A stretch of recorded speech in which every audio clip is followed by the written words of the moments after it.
But then I'm like, straddle it. if I'm gonna talk to you, That's I true. can't really rotate my body too much. So welcome to Bless's Kitchen. I think you recognize our guests for today, Michelle and Assis Lopez. What took you so long? Oh my, the invite was lost in the mail. Yeah, it was lost in the mail. Lost in the junk mail. But it's such a great to have both of you, because we see Michelle by herself, we see Assis by himself, and so now today we have the power couple here with us at lunch. Thank you. And you bless this kitchen and you bless this parish. So let's start with an opening prayer in the name of the Father and of the Son and of the Holy Spirit. Thank you, gracious God, for this beautiful day, for gathering us together in your name. We ask you to bless Michelle and Assis, bless their marriage, bless this food we're about to receive, and bless those in a special way who go hungry, those who are sick, those who need you, Lord God, on this day. May they feel your presence. We ask this through Christ our Lord. Amen. Father, Son, Holy Spirit. So we have a salad, nice rice and chicken, yuca. Delicious. We have a cheesecake that my mom made. Oh my I gosh, saw. Which is first, right? Cheesecake Well, first? you want to do the cheesecake first? Whatever you think. This looks Well, let's do amazing. the salad. Let's do the salad. Do you like cheesecake? I love good. cheesecake. Yeah, we're She makes some good We're fans. desserts. And Oh, it's yeah. it's kind of funny because she's kind of taking this on like every Thursday. She's gonna figure out, like she did the yuca, and she'll call me and say, hey, do you want me to do? I'm like, of course. Oh my gosh, go mom. That's awesome. Yeah. So that's great. A little bit of imposed quarantine, so stay busy. That's awesome. That is so good. So I'm so glad to have you guys at lunch today. And Michelle, you're the director of the new evangelization and associate campus minister here at St. Augustine, working hard. You've been working hard. It's been a joy. Yeah, it's been wonderful. In the Yeah. last couple months, although quarantine, of course, there's challenges that come with that. I've just had so much fun. I feel like the Lord has opened up just new avenues of creativity and just learning a new way of ministry. So, and Don't I'm you super feel blessed. it? Like, I agree with you, like new avenues of creativity. Yeah, it's been Like awesome. one of the things that when I was putting a video together for Sacred Heart for my class, I was stressing that we have to be church in a new way. And this idea that the church has always been, well, there's a church at every corner, so you come to us. Yeah. Well, now we're kind of like, no, we got to go out. Gotta go We out. got to get out of And the you've been pews very and good the at that church walls. with your young people. Thank you. Praise God. It's been awesome. Yeah. I mean, and things like this, Pastor cooking for me, I never thought would be on the agenda. So I'm kind of loving Yeah, if it. it's not for the quarantine stuff, like this idea would have never even come Never. about. Never. And you've you've done at least 6, 7 of these? I don't even know. We started. Maybe more? Probably more. A little bit more. It's been a lot And of it's fun. it's so unique. Like Yeah. having, parishioners come in. Incredible. But Assis, I have to tell you, I was very impressed with you last night. We had a men's group last night. We're trying to get the Emmaus men back on the tracks here, and you led the prayer last night, the meeting. Yeah. Excellent. Good. And I could see like the language of similarity where you guys kind of, I don't know if you share and talk about projects, but either it's because you guys been together for a while, but I could see the common, how you guys just come together so well, and it shows in your leadership style and how you led the prayer group last night. Excellent. Yeah, I'm really excited about that group. And again, now, with everything going on, it has to look a little different and maybe not exactly as I would want it to look. But Yeah. I think even just it being able to happen is a huge gift. It's time, I think, for the men to kind of rise up and in this parish take That a video leadership you role showed last and- night was strong. It was Amazing powerful. videos, huh? Powerful. So those videos, Powerful they're- video. I think they're produced by the Knights of Columbus. Yeah. But you saw the guys that are in it. You got, from Scott Hahn Rock to stars. Mike Sweeney, who's, a baseball player, to, you got a Curtis whole Martin. bunch of, Curtis Smart, like everybody's in there. Yeah. And there's like 12 or 13 of those videos. It's a whole series Really? that came out this Lent. So I saw that it about was half on of it. Bishop Olmsted's pastoral letter. Right. That was great. So there's like 13 of them. There's, prayer, spiritual warfare, family, masculinity, what we did yesterday, which is brotherhood. There's a lot of really good, and they're just like very well done, not too long, Very well not done. super short. Yeah. You know. Very well done. And I wanted to mention this to you because I sat at the table where I sat, the sharing was incredible. Was This it? intergenerational dynamic that you guys are creating is something powerful. Like one guy was sharing what some other guy had given as a testimony and said, what he just said tonight caused in me something so beautiful. And he just reflected a little bit about an experience that he had. And it wasn't, and he was able to reflect on that because of the testimony of this other guy. Right. Wow. And he was just blown away how Christ in placing us in a vulnerable setting where we're able to share our hearts and wow, it was incredible. That's going to be amazing. 'Cause Yeah. if you And can that's the get thing is the that men to be men- well formed, man, We don't have that, you know. We don't have that. It doesn't exist. Yeah. And we were very blessed to have a men's group for a while. That was, I mean, amazing. A lot of those guys are married now.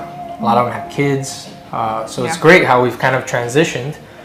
But that group was very much so a single person's, you know, a single guy's Right, group. right.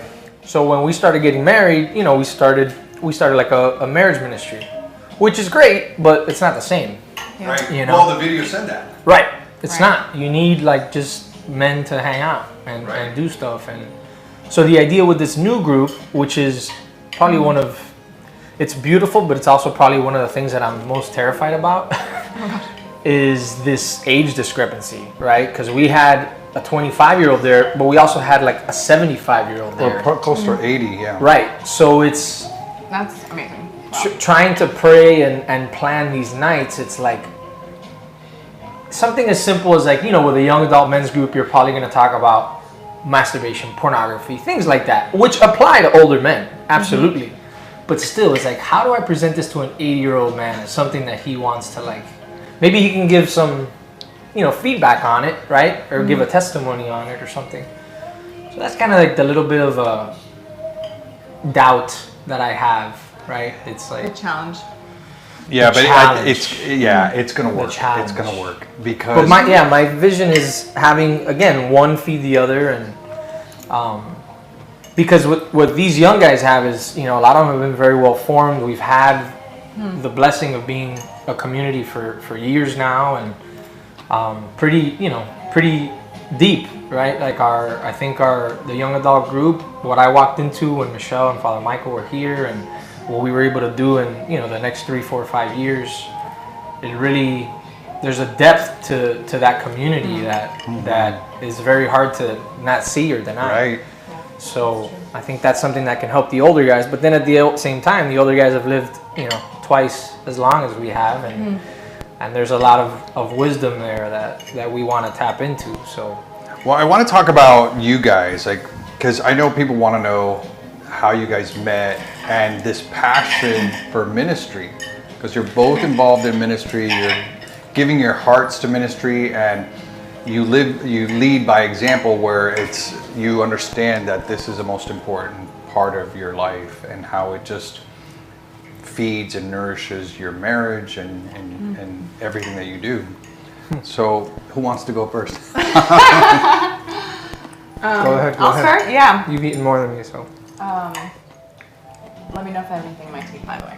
It's the first time I'm like talking and eating online, but Yeah, I was gonna say I was thinking about it in the shower.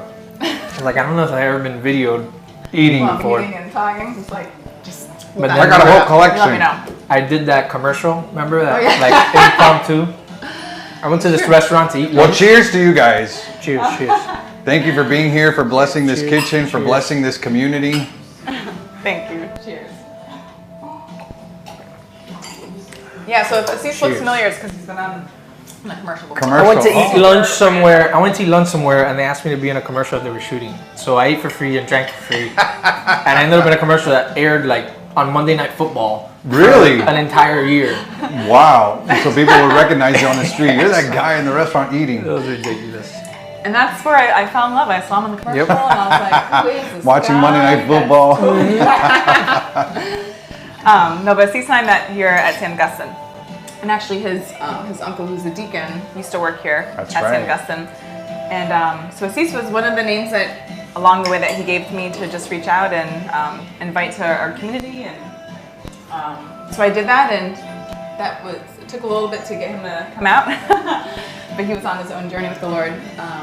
And then once he came out and started getting involved, for about a year and a half, we just became like the best of friends, and it was just kind of a community that we started doing a lot of ministry together with. We did prison ministry. We used to go to feed the homeless together, and Here with the young adults? yeah, here with the young adults.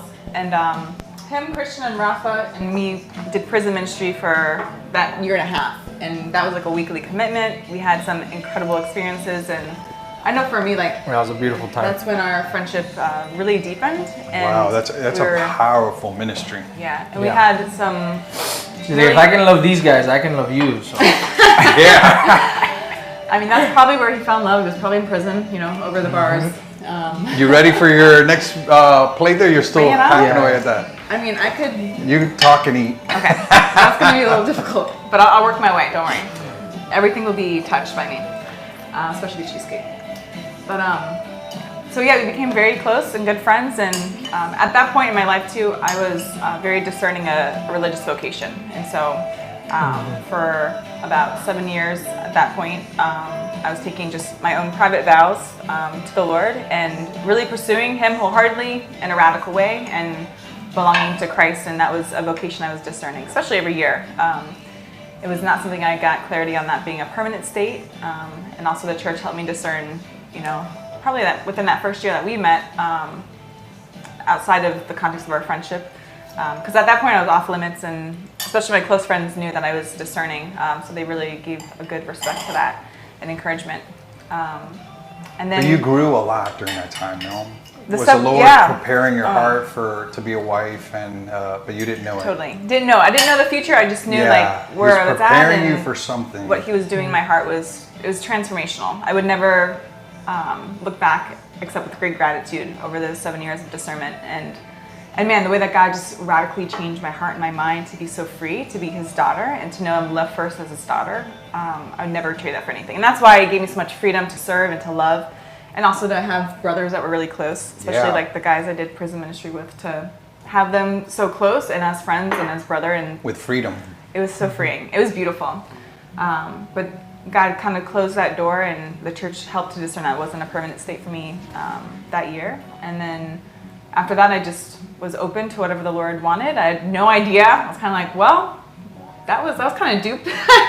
Well, Kinda even being led in how this the direction. Lord speaks through the church. Absolutely. And at first, not really understanding it, but knowing that being obedient and trusting, Yeah. the Lord would Yeah.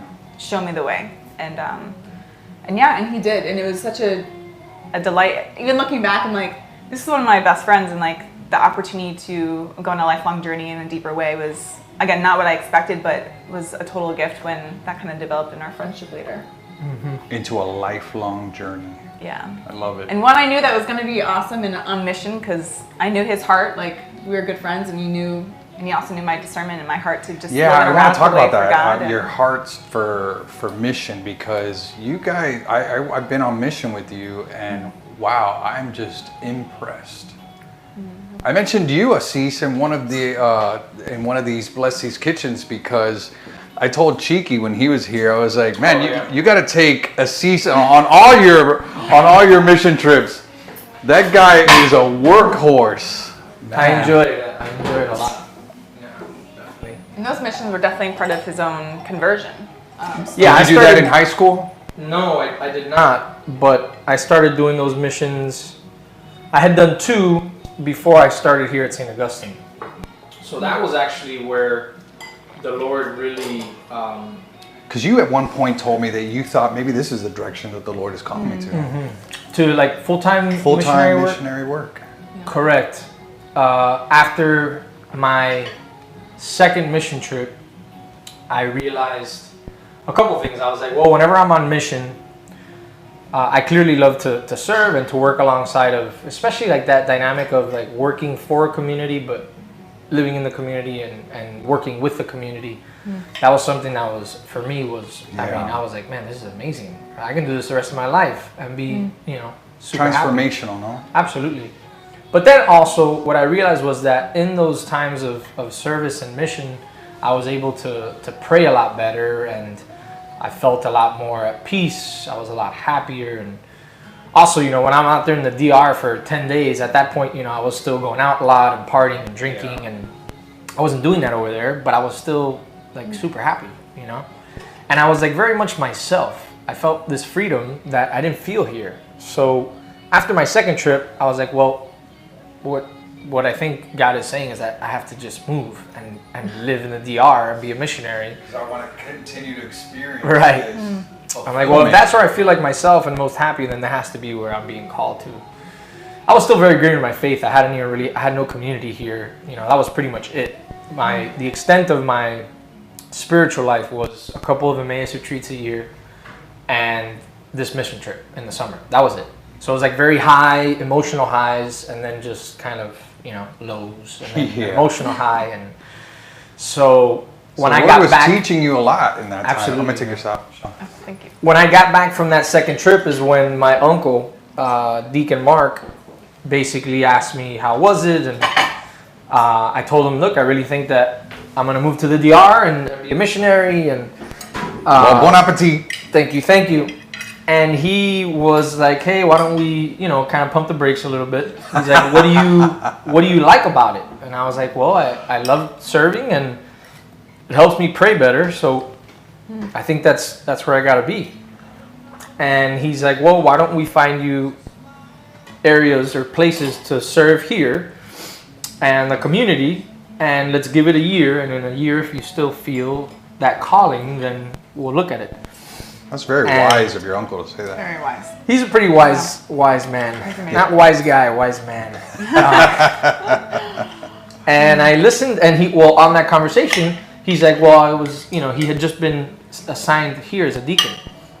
And he tells me, you guys are from St. John Newman, right? We're from St. Louis. Oh, from St. Louis, that's right. Yeah, I grew up going to St. Louis. Yeah. And he had just been assigned to St. Augustine, and he's like, look, there's this lady, Michelle Ducker, and she runs this young adult group, and This lady, he tells me. And I thought, like, I'm going to walk into this church, it's going to be this old woman, she's going to pinch my cheeks and be like, oh, you're so cute. And I'm like, all right, man, I'll meet her. Sit here, Sonny. Right. So then I look her up on Facebook, I'm like, that's no lady, you know? And a few weeks later is when I started here. And lo and behold, the day that I started, the topic that night at YAG was service. Wow. And Rafa got up that night and announced that the next night was like a come and see at the Knights of Columbus.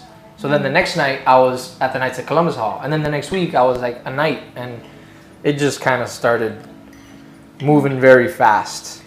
It all came into play. I'm glad it moved fast, because God's smart, because when I have too much time to think about stuff is when I, you know. It gets dangerous.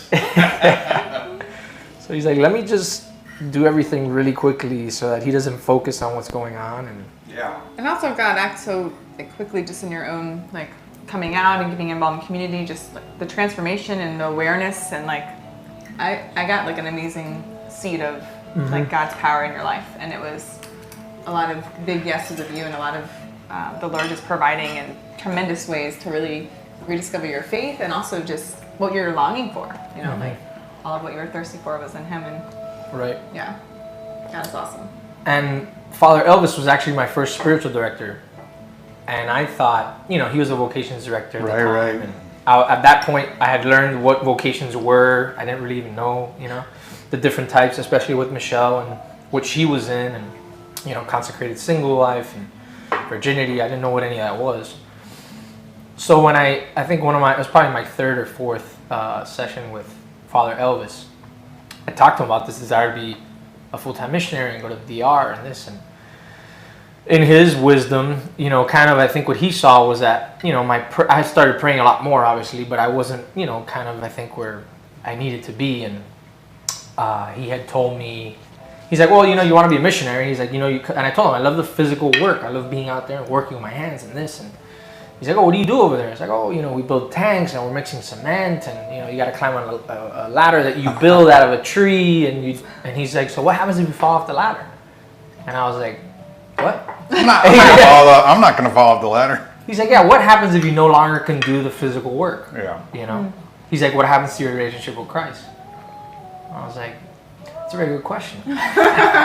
Or when you're just like older and you're Right. not able to climb a ladder Exactly. or do something, you know? So that really made me think of, it's like, well, is the Lord really calling me to, that? Or is it something that feeds my, my spiritual life and something that I love and want to keep doing?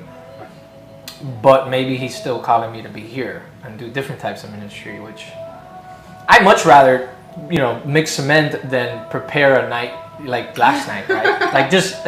I don't know. It's just I don't have to think about it too much. Just do it, and it's fun. Well, I have to tell you, you're shoulder to very shoulder. good. Like I'm telling you, last night I was very impressed by your leadership, the way you put the meeting together, the challenges you gave to the guys, and how it just came together. In fact, you said at the end, "Hey, you want to do a closing prayer?" I'm like, "Keep going, you're on a roll." Thanks, Father. I appreciate that. Yeah, it was great. Yeah, he has a lot of gifts. And you guys, both of you are involved with marriage ministry, and I know that that's something that's very important to you both, forming strong couples in our parish that can then in turn be mentors and witnesses to other married couples here in the parish. But how did you get involved with that? Was it something here at St. Augustine? It was, and it was really after, we were just really involved in community life with the young adult ministry and these other ways of serving. And, when we were dating, when we started dating, we said we were going to enter a time of courtship because we're like, we're not going to waste our time. We want to know whether or not God's calling us to marriage and begin that journey and not really waste our time. And I feel like in our engagement period, we had a lot of conversations about seeing our experience in the young adult community and how much that strengthens us and makes us grow as a son or daughter of God the Father and lives on mission in that particular way, and recognizing that we are entering into a new state of life. But that doesn't mean that, now it's just about you and me and forget mission. But that vocation it's a mission. And one of the things that we've seen, we've had some amazing examples of marriages that are living their life for God and have a unique mission and charism that they bring in the world, and we've been impacted by that. And so we knew that if we were going to be stepping into this, if we're going to get married, it's not just, we're just going to get married. We're actually now discerning a vocation of the church, and we want to live it in its fullness and let it sanctify us, but knowing that mission is part of that. Yes, it's a sacrament of service. So it's not just something fun and great that you just do because that's what people do, but it's a sacrament of the church, and that means there's service involved and there's mission. And and I think that there's a secret to a very successful marriage in that. If and there's an excitement too. I think excitement because otherwise I think it would be boring to just be now it's about just you and me and our small plans. Where now we can be it's about you and me, and then what does God have in store for our marriage? Because I know for each one of us individually, we came to a point of knowing I'm loved by God and God has a purpose for my life and a mission that is written in me to bring to the world. And so now that he's called us together, then now there's, yes, our individual mission, but now there's a greater picture of mission that our marriage brings to the world. So what is that, Lord? And what do you want to do with that? And how do we live out, mission in our marriage in ways that, maybe aren't the norm, but we want to give everything at the service of God. And so let's, make sure our house is made in a way that is at the service of God. And whether it be people that need a place to live or need to come and stay and be with us, let's not be comfortable, but let's be generous and available. That's the whole thing. It's sacrifice. Yeah. And the married couple is asked to not just give, but give generously. Mm-hmm. Yeah, and I think Assis did an awesome job with starting out our engagement with that, because he proposed to me in Haiti right after our mission trip. So he proposed in a place that was after a mission trip. So meaningful. And it was awesome because it didn't go as he planned either. So it was just so many things at mission. It was already playing out in the way that he proposed. You're in Haiti, so if you plan something, in Haiti you can't plan anything. It's gonna go wrong. But I want to ask this question: how did you know Michelle was the one? What was that one thing that said, "Wait a minute, this is the girl that I want to marry"? Well, Michelle and I became friends probably a month after I started here. So I started here September of 2015, and in October she had invited me to go play basketball, and it was at St. Clement's, so it was a little, kind of a drive. So I drove on my own. She's like, "Oh, if you want, we're carpooling." And again, I was kind of I have friends, like, I like basketball, I'll play, but, you know, I'll show up a little late, leave a little early, and that's it. So, I was still, you know, I'm like, I got my friends, and you guys aren't that cool, and You guys aren't as cool as I am. so I showed up, we played, it ended up raining. We had like we played for a while, but then it started raining at the end, and they like ordered pizza. So I was like, perfect. They ordered pizza, this is my time to leave, you know? So as I'm like trying to leave this, you know, kind of little patio area, Michelle like walks in front of me. She's like, hey, like, are you leaving? And I was like, yeah, I'm gonna head home. And she's like, great. So, you know, she knew I lived around Brickell at the time. She's like, if you're heading, you know, kind of home, do you think you could drop me off at the church? And I was like, all right, yeah, sure. Mind you, I didn't want to at all. I just, I was like, I just wanted to, you know, be by myself. And, Which God is so awesome, because it was like a perfect setup, because he was newer to the community, and I haven't got the chance to be like, tell me about your life. Like, who are you? So I was like, hey, take me home. Yeah, we'll talk in the car. And now you're stuck. right. So she started asking me questions, you know, like Michelle does on the way home. And, you know, I kind of opened up. I'm pretty, God has given me that gift of just, I can open up with people. I just kind of share. I mean, I'll share personal things about my life. As far as like, you know, maybe this intimacy, and there I struggle a little bit more. But I don't mind sharing details about my life. I think that's more the right thing to say. But yeah, I think Michelle at one point had asked me like, hey, are you, after I had shared a lot, and I talked to her about my dad who had passed away, you know, a few years before, and just, you know, my experience with these mission trips and kind of where I was at, and she asked me if I was happy, and, you know, like I answered right away. I was like, no, you know, and I wasn't. I'm like, that's why obviously, like, I'm here, and, you know, I'm seeking stuff. I'm trying to like figure out what it is. You know, I go on vacations a lot, and I would go like whitewater rafting, the Grand Canyon, right? Mission trip, like all these things. And it's like, what is it? What am I missing? You know, I'm doing all these things to try to be happy. That's where our friendship really started. But with Michelle, kind of to answer your question, when I got to the young adult group, I was very much running away from women. You know, there was too much of a focus on my life for many years, and in an unhealthy way. And when I got to YAG, I was like, great, this is all about like Christ, and not even really making much friends. You know, maybe some of the guys, but that's it. And it's very funny because I think there was a retreat a month into it, and I was at a table with like 5 girls.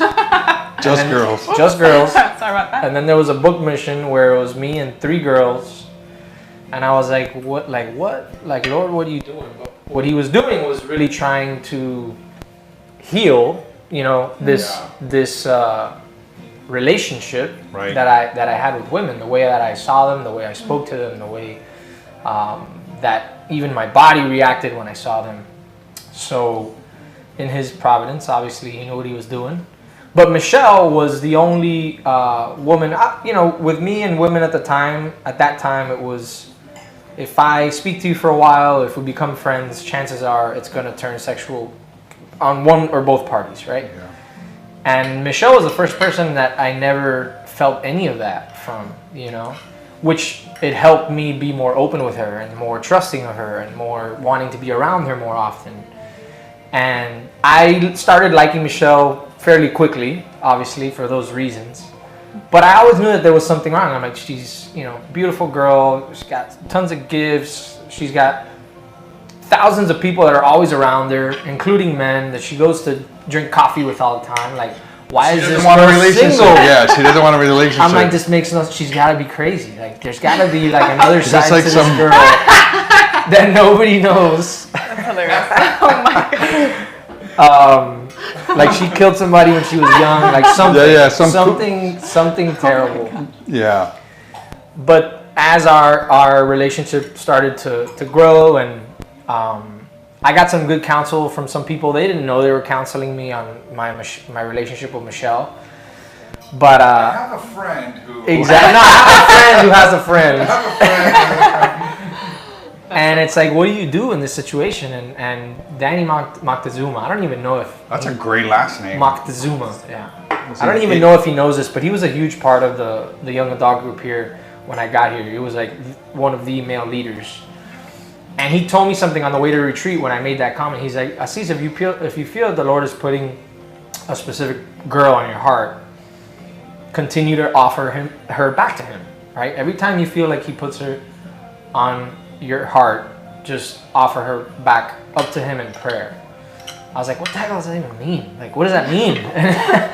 He's like, just do it, man. Like, just do it in prayer. And so that became a prayer that I was making almost every day, right? I would go to adoration, and a lot of times with her, we were going to adoration together, you know, and offering this prayer up along with like, let me love her as a brother. And if you want me to continue to hang out with her, not even that, if you want me to continue to hang, because Michelle would call me every day, hey, you want to serve here, you want to do this, right? I'm like, if you want me to continue to hang out with her, keep giving me opportunities to, and I will, right? And he did, and it was great, but also it got harder, you know, because we started spending a lot of time together. And then I quit my job, so I was basically like, you know, for 1 year, I gave the Lord a year of just volunteer mission service work. And in that time, Michelle capitalized that I wasn't working and made me work. I was busier, I think, than I ever been in my life. Super busy in the church. Super busy. Hey, I need someone to help with the dishes. I need Yeah. No, it was awesome. It was great. And that's kind of where it was. I always knew, and I remember I made a prayer in March when Michelle, because I wanted to get down to the really nitty gritty of what her vocation was. Was it for life? You know. Can I change your mind? How about me? Oh my gosh.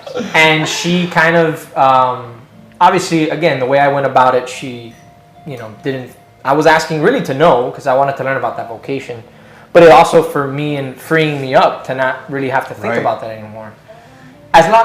Freeing me up of there being a possibility of a relationship with her beyond just friendship, right? Because I was still going to have to struggle with, like, I like her, but she's my friend, and I have to treat her that way. And I made a prayer. I was like, well, Lord, this was like in March.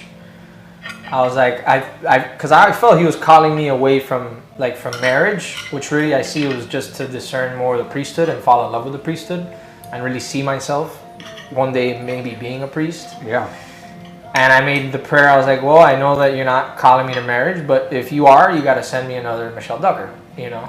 And if she comes, then I'll marry her. If not, then we're doing something else. And lo and behold, it was like probably 8 months later when I found out Michelle was freed up. And I was like, well, there you go. It wasn't another Michelle Ducker. And then you asked her for a date. Mm-hmm. Correct. That's amazing. But you see, when you look back, you see how God was there every step of the way. Oh It's yeah. crazy. To me, it's so wild. Just because and when you just be faithful to where God has you and not worry about, I have to know what's later. Like the freedom that comes to enjoy the present moment and also to let the Lord unfold the story. I mean, it's not what I thought at all. You know, he was just one of my close friends and also I was, you know, it took me a while to even be in a place to be open to, all right, Lord, I know you closed this door. It was pretty clear, and I'm grateful for that time. And then you'll let me know the next step when it happens. And then probably 8 months later, just things come in and happen, different things. Just fell into place, no? Yeah, conversations started having with us and about vocation, about stuff like that. And and then God was just so good and faithful. We took a month to pray about, asking the Lord, what are you doing in our friendship? Do you want us to date, or is this just us recognizing that, you know, he needs to discern for the priesthood or whatever? And then God was pretty clear. And then he asked me on a date. Mm-hmm. So how has married life been? Because amazing. Every day is the best day ever. see, that's somebody who's talking the truth right there. I second that. Moving on. No, I'm just kidding. No, but you know, with its, you know, you guys, if there's any couple here that I know, you know, have lived your vows for better or for worse, you know. So how do you renew that marriage every day? You wake up and say, I'm committed to my marriage. I love my marriage, and give a little witness to to couples because marriage is hard. Yeah. I tell my couples that if you think that you're just going to wake up every day and it's just automatic, hey, like you said, every day is beautiful. That's not married life. That's not realistic. That's not realistic. So, what do you tell somebody who, for better or for worse, who's had their sorrows, who's had their joys, who's, walking in the ways of the Lord? How do you tell? What's this? Not the secret sauce, but how do you? What in your opinion helps someone to stay the course? Yeah. Well, Jesus is definitely the secret sauce, but I think something for us, even in our preparation, like we prepared knowing it's a vocation. It's not going to be honeymoon life. It's going to be like a vocation that makes us holy. And holiness usually doesn't come with rainbows and flowers. That's right. It's cotton candy, rocks and rocks. And, yeah. And then also I think, we were recommended to really study our vows before we took them. And that's something that right now we have like a prayer room. We have our vows on the wall. And I know daily I look at them and that's my yes, and it's a daily yes of faithfulness to the vows that we took. And I think since we've been married, those vows and what they actually mean have been rediscovered in depths and also in hardship and in realizing okay, that was my yes and this is what it looks like to say yes to that now. And I know for both of us, something that has been, I think, our foundation of knowing separately that his identity is not found in our marriage. My identity is not found in our marriage. Our marriage is a gift of journeying together with God and a vocation. But our identity comes from being a beloved son, a beloved daughter of God the Father. And that being at the heart of where my identity comes from. I'm first daughter, and then I'm sister, and then I'm spouse and mother. And continuing renewing that identity as being daughter. I know what's given me freedom to be spouse and mother as a gift and not as measuring myself by my failures with being a spouse or a mother, but knowing that I'm first daughter and I'm loved by God, and that frees me to love him in his brokenness and knowing that he'll love me in my brokenness too, because that's part of our yes to one another is to help God let me see him through his eyes and not my own broken lens. Yeah, and that's powerful. And both of you guys do a good work in talking to married couples, recently married couples, to fiancés. How do you communicate that to them? Because most of at least the couples that I see in marriage prep, they don't have that foundation. And so how do you and we talked about this a little bit last night in the town hall, but how do we kind of help them to understand that there's such a treasure there for you to uncover that's going to help you on this journey, So how do you do that? For people who don't have a foundation, you guys had a foundation. You were discerning. You were praying. You had people in your lives that were kind of helping you to pray with your vows before you took them. What would you recommend? What do you say to people like that? I don't know if you want to share, but I already know even with that foundation, it's been a beautiful, messy struggle and joy, a beautiful struggle. Right. But that's with that foundation. So I don't know how people do it not having that, right? But yeah, I it's an ask myself that question all the time. It's some of the stuff that we've been through, other people have been through, and it's how do you go through it without a solid relationship with Christ and without talking to him about it. And people do go through it, but it's how you come out on the other side. The same experience, somebody can end up in a very different place. Yeah. I think for us, what we try to do with couples and friends and single people is our home, our marriage is definitely, we got together and we knew that we were on mission, but I think some of our charisms are, hospitality and really just our home being a place of encounter, and we have people over all the time, couples, single people. You guys are very good at that. And I think that's very important, right? Because it's very easy to sit down with a couple at lunch or something, or in a church or wherever, and just talk to them about some of the stuff that they might need to do. But when you have a couple over your house, just hang out at night and play games, or have dinner and play games, or sit outside, or whatever, have a drink, play darts, smoke a cigar, things that we enjoy doing. and they see us interact, right? They don't see us talk about how to interact among themselves, but they see us interact. They see we're very playful, and they see that, right? They see just dynamic of whatever, maybe it's doing dishes or anything of that sort. They see how our home is set up, right? We wanted to purchase a home that had more of an open format, to be able to have large groups of people sit down in one place, right? And we talked to them about these things, right? Like, why does our house look like this? It's not by mistake. Like, we walked into other houses that were nice, but they weren't conducive to community, to ministry. Right. So we wrote them off. Not having TVs, right? Like, we don't have TV. We watch Netflix on a computer or something, right? But not having a TV in your room, people will notice. They're like, wait, dude, there's no TV. There's no TV here, you know?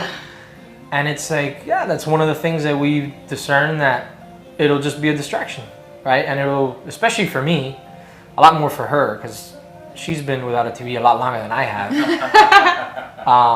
But it's a switch. I don't want to talk about anything. I turn the TV on, and then, you know, it's like a curtain that you've put. Yeah, exactly. So I think that is very important, is really living it out, and also not just showing them all the great stuff, right? But then being open and honest. I think that's mostly what we share, is where we screw up. Yeah, let me tell you, you hit the nail on the head, because I remember when I was doing marriage ministry, this is a long couple of years ago, but the couple who was leading, and we had like a little bit of retreat, and then I traveled with them, and just watching them interact was so powerful. And I was saying, I hope these couples are just watching the two of them.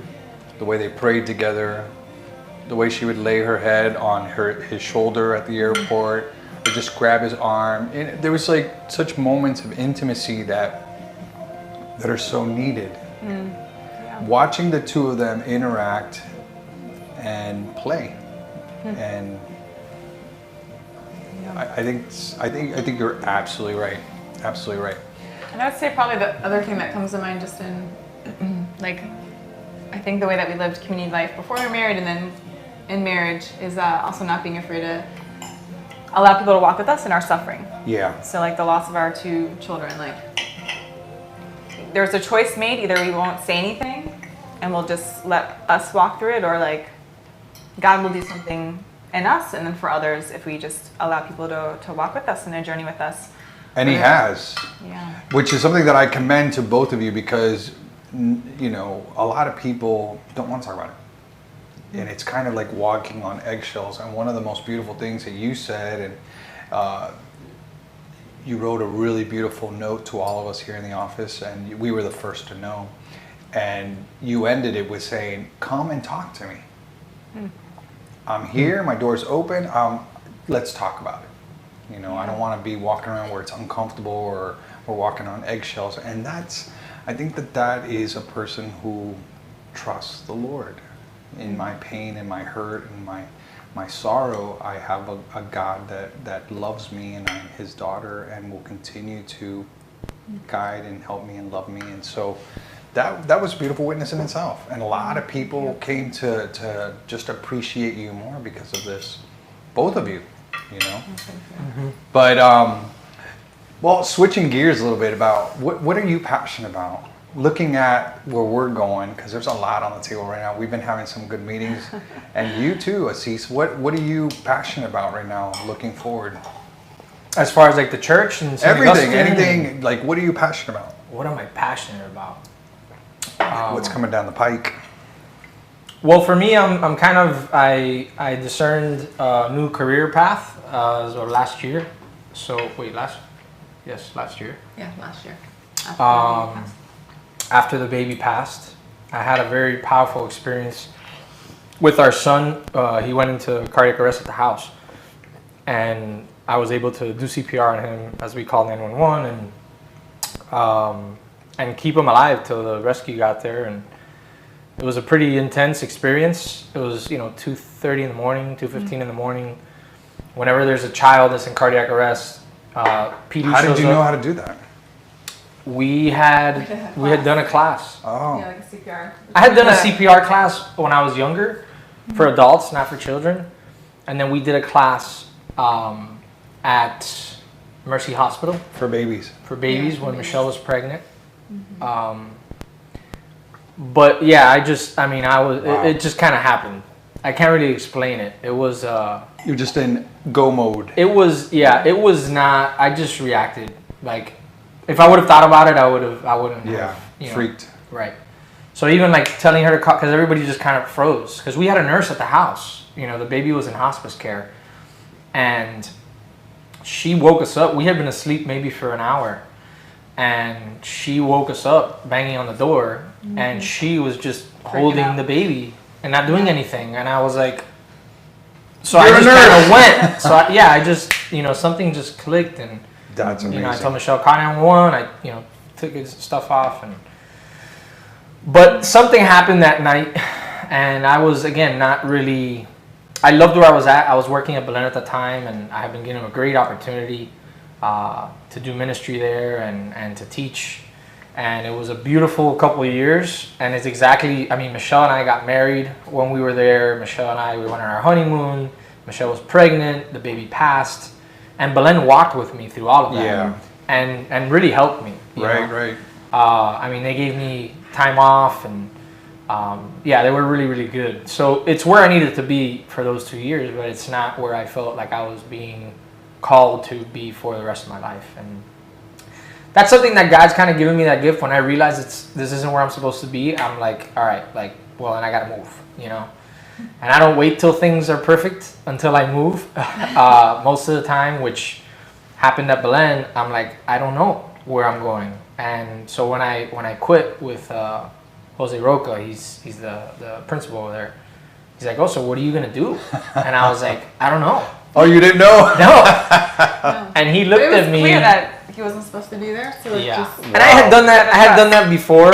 Walked away. I walked away from real estate to take a year off, and again, the Lord gave me that job at Belen. Exactly a year later. So Wow. I was like, if He did it once, He'll do it again. Yeah. And there was some things that I was pursuing as far as like real estate development, which is kind of what I used to do. And it just kind of fell through. It just wouldn't materialize. And one of our very good friends, CJ, at the time that Belen finished the school year, was in the process. He was passing away from cancer. Yeah. And my age, exactly my age, And so I was like, well, I'm not working now. So I took advantage of being able to just spend all day with him and his wife at the hospital and his family and just being there for them. And the night before CJ passed, he was in hospice in the hospital, and which I didn't even know was a thing. But the nurse that he had the night before he passed was a retired firefighter, and I don't know why it came up in my conversation with her, but it came up, and I had thought about firefighting a number of times, and I just kind of like when I heard that, and she talked to me about it, she's like, you should really consider it. And I have a really good friend of mine that's a lieutenant in Coral Gables, and he's wanted to be a firefighter since he was 2, Wow. And I had never saw myself really as being a firefighter, and so I just kind of started pursuing that, and then God made it pretty clear, and as of right now, I've done my EMT, I've done my fire, I started paramedics. I've actually recently applied to a couple departments, but Is that where you're at now? You're waiting to hear wait, back? yeah, I'm in school. Paramedics is definitely like a huge part of preparing to be a firefighter. And that's the thing. Most firefighters and guys that want to be firefighters, they're attracted to like the fire stuff. Yeah. And it's fun. Don't get me wrong, but really, like my passion, as you were asking, is on the EMS side, right? It's on the medical side, which it's like 95% of your calls anyway, But you know what? It goes back to your initial calling where we started talking today. This love for ministry of persons. I could see it where you're wanting to be there for the other, and in an emergency, I'm the guy. What do you need? What's wrong? Right. Let me see how I can take care of this. We'll get you to the hospital. You're gonna be fine. We're gonna, So I get it. I can totally see that. And it's such like a sacred space, Yeah, I think that was, we learned that a lot. Yeah. Being in the hospital, and then that night, like, really It's- you're at like pivotal moments in people's lives where Yes. like great trauma can happen, or Yeah. and really the person ministering to them Mm-hmm. can do a lot or a lot of bad. And you Like, have there are a lot it of- because, when you come to an emergency or where there's a difficult situation, people look to someone who looks like they are in control and can kind of handle the Right. situation. And you have that, Assis. Even when we were in the DR and you're the guy that, okay, we got this. This is what we're going to do. We're going to figure this out. We're going to do it this way. And that's a very good trait to have when, there's a situation and someone needs to take control. So. That's true. Yeah, and a lot of the firefighters are men too, and he has an amazing gift for just Right. men's ministry, and Yeah. God has a lot of good things. Yeah, in you're going to be store, able to so evangelize there. It's a mission. It's a tough place. territory. Yeah. to do it, but that's absolutely one of the reasons that I ended up deciding on fire, because I thought of nursing also. But even we were talking about yesterday, brotherhood. Like firefighting, it's all about brotherhood. I mean, there's sisters too, but they're in the brotherhood. Right, you right, know? exactly. And it's like, wow, like this is mission. And I've done some rides, because of school and stuff. And it's not the healthy type of brotherhood, Yeah. Well, you got a lot of work ahead of you. Yeah, that's gonna be What about challenge. you, Michelle? What are you passionate about? What's looking down the road? Looking down the road. Oh gosh. One thing that you can't talk about because something that we're cooking, which is very exciting. I mean, I'm definitely passionate about. I mean, what I do at work is a big passion of mine. I think a passion within that is also like our marriage is one of our passions, and ministering to other and walking with other couples. And then also spiritual direction is something that I'm very passionate about. Feeling like You're good at companionship that. with other people is a Yeah. huge gift that the Lord has given me and continues to prune with me. I'm very good at that. But it makes something that I'm passionate about. And Oh, thanks, Father. thank you. Yeah, you can tell, Michelle, both of you have a passion for life, a passion for giving, a passion for ministry and service. And I'm just in awe of both of you. It's incredible.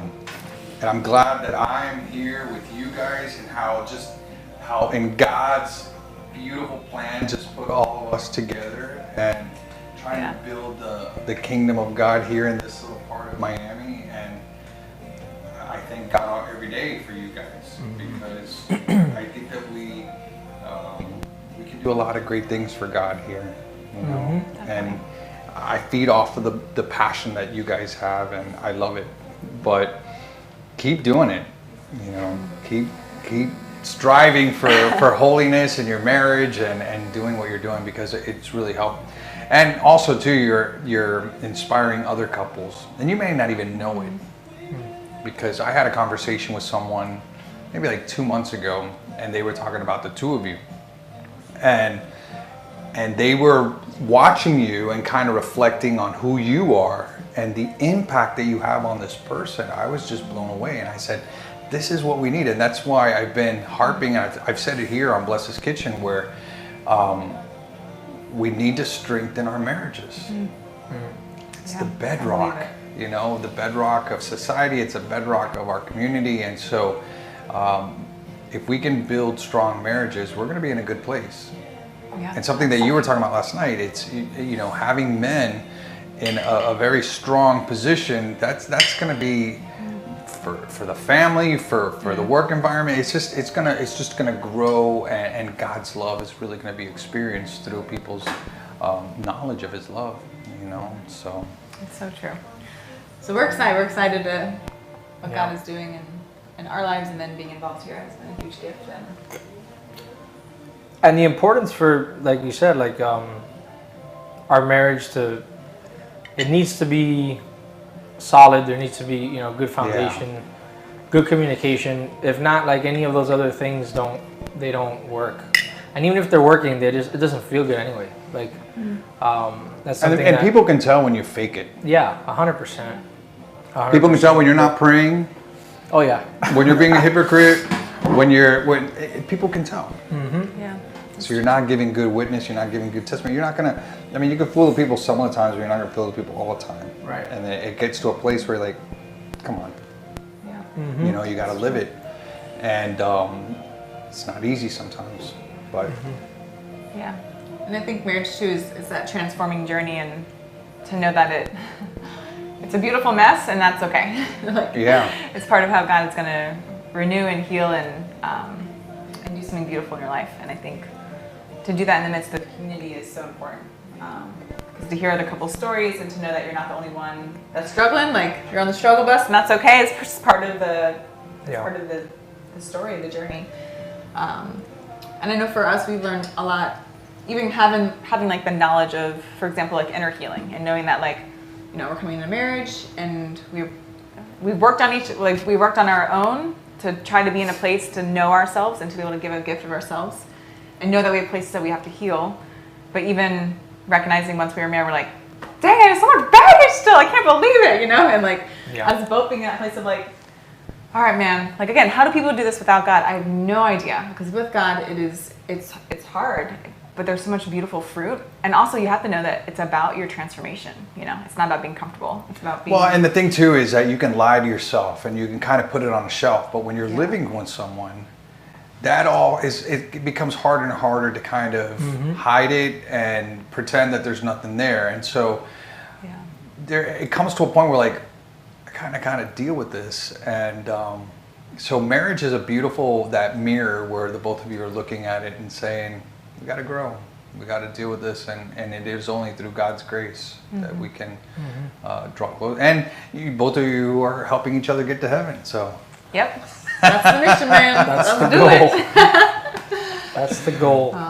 But that's great. I'm excited for St. Augustine's, for all that you're doing with evangelization and with the U Catholic for campus ministry, which is exciting. You know, there's a couple wrenches there thrown into the whole thing, but I think we'll figure it out. You know, when the students come on campus. Absolutely. And you're good at that. You're kind of good at creating, well, okay, let's move here and we got to move over here. So we'll figure it out. And then men's ministry and all marriage ministry and all the different ministry that you're involved with.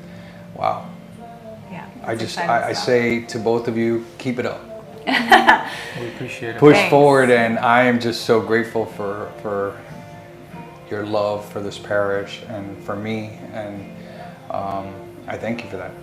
Thank you for joining us for lunch today. Thank you. Thank you. I hope you liked it. Food. I'm It was still delicious. going. By the way, It's like another hour. this cheesecake, your mom. Delicious. The cheesecake is very good. Michelle, you're missing it. Amazing job. I know. Take one box. Here's a box. Yeah, I'm Michelle. going into dessert. When I saw the food she got served, I was like, I know. Michelle eats like a little bird. I was wondering if I could pass them over, but I was like, not on TV. Not on TV. Later. Anyway, so thank you for joining us today on Bless His Kitchen. I will be back next week with, I'm going to try to get Daniel Beda. He doesn't know it yet. With Josefina. It'll be our last show for the summer. Next Thursday is our last Bless His Kitchen for the month of August. We'll be off, but we'll be back in September. So thank you for joining us today. Thank you to Michelle and Assis. You guys are amazing. And I thank God for you. And keep doing what you're doing, because I need you. We'll see you next week. Take care. Thanks. Bye.